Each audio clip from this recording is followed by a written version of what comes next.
छावा संघटनेचे प्रदेशाध्यक्ष विजयकुमार घाडगे पाटील हे खासदार सुनील तटकरे यांना निवेदन देण्यासाठी गेले होते।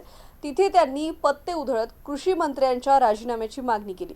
त्यावेळी राष्ट्रवादी काँग्रेसचे कार्यकर्ते आणि छावा संघटनेचे कार्यकर्ते आमने सामने आल्यानंतर राष्ट्रवादी कार्यकर्त्यांनी विजय घोडगे आणि त्यांच्यासोबत 3-4 कार्यकर्त्यांना बेदम मारहाण केली। अशातच राष्ट्रवादीच्या सूरज समाधान यांच्याकडून मारहाण झालेले विजय घाडगे यांनी उपमुख्यमंत्री अजित पवार यांची भेट घेतली। त्यांची एक बैठक पार पडली। बैठकीमध्ये अनेक मुद्द्यांवर चर्चा करण्यात आली।